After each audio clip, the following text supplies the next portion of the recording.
Tanong ko lang ang budol? Sino ba ng budol? Sino ba ng budol sa dalawa? Tanong ko lang, si BBM, si Bongbong Marcos o tinatawag nilang Marcos Jr., yung tinatawag niyong bangag, ngiwi.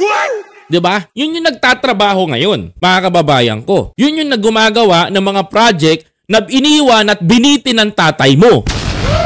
Tama, mga kababayan ko. Si Bongbong Marcos na sinasabihan nyo na ng scam. Samantalang yung tatay mo umutang almost 13 trillion sa World Bank at yung mga project na pinagtapagawa dito binitin sa pag-alis niya, mga kababayan ko, yung ba yung scam? Sino ngayon ang scam sa tao? Diba? Kasi naglaro sa utak ko ngayon yung salitang sinabi ni Sarang scam. Teka lang, mabalik lang natin. Yung, kamusta naman yung kwentong chichirya? Kamusta naman? Kasi kung sinabihan mo si Bongbong Marcos, si scammer, which is magnanakaw. Diba? Magnanakaw, maraming word ng scam eh. Scam, nagnakaw ka, kumuha ka ng DEO, maraming definition yan. But I think parang sa'yo dapat sabihin yung scam. Bakit? Mga kababayan ko, balikan natin. Mary Grace Piatos. Nag-disburse ng pera na walang resibo.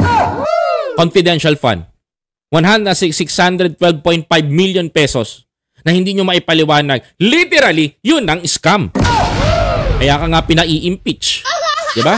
Kaya ka pinapatawan ng impeachment. Because the people of the Philippines thinking of you, Vice President, that you are a political scammer.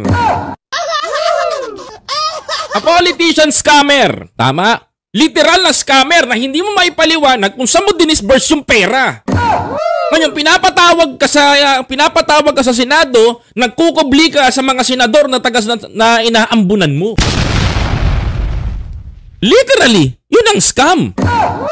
Pero if we talk about kung si scammer si Bongbong Marcos, well, mga kababayan ko, di ba? Hindi. Kasi yung presidente ngayon na nakaupo, unlike sa tatay mo na umutang ng trilyong piso sa ibang bansa na nagkakaproblema pa ngayon na nagkandabayad-bayad ng gobyerno natin, mga kababayan ko, dahil sa utang ng tatay mo at binitin ng mga proyekto, eto si Bongbong Marcos nagtatrabaho. Di ba? Wow. Napakaraming proyekto, pabahay, mga kababayan ko. Ano pang binibigay ng Presidente Marcos ngayon? Bukod sa 20 pesos subsidy na bigas. Di ba? Yun yung sinasabihan yung scammer na maraming ginagawa. Well, if we comparison this Vice President and our President Bongbong Marcos, malaki ang diferensya eh. Because si BBM talaga nagtatrabaho. Si BBM tumatrabaho naman kanyang ginagawa. Eto mga kababayan ko, panay ang lakwatsa, panay ang ibang bansa. Saan ka makakita ang Vice Presidente gamit ang pondo at pera ng taong bayan nasa Australia?